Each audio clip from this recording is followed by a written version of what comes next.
7 individual ang naaresto sa pinagsanib na puwersa ng Police Intelligence Unit ng Bulacan Police Provincial Office, Bulacan First Provincial Mobile First Company at Santa Maria Municipal Police Station matapos maaktuhang nagsasagawa ng iligal na paggawa ng paputok sa Sitio Sulucan Perez, Barangay Pulong Buhangin, Santa Maria, Bulacan.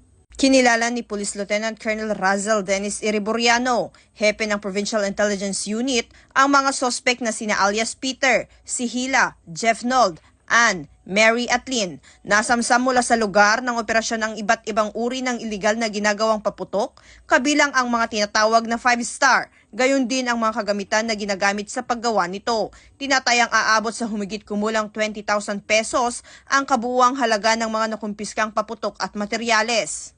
Ang mga naarestong individual ay mahaharap sa kasong paglabag sa Republic Act No. 7183 o Illegal Manufacture of Firecrackers and Pyrotechnic Devices.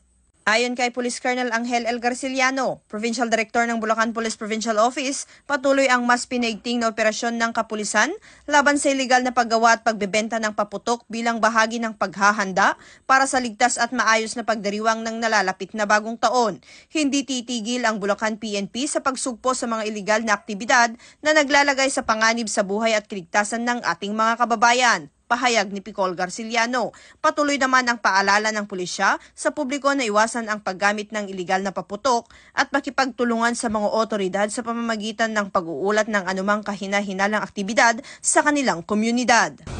Mula dito sa Bulacan Police Provincial Office, ako ang inyong PNN correspondent, Patrolwoman Mildred A. Tawagon, alagad ng batas, tagataguyod ng Balitang Pulis.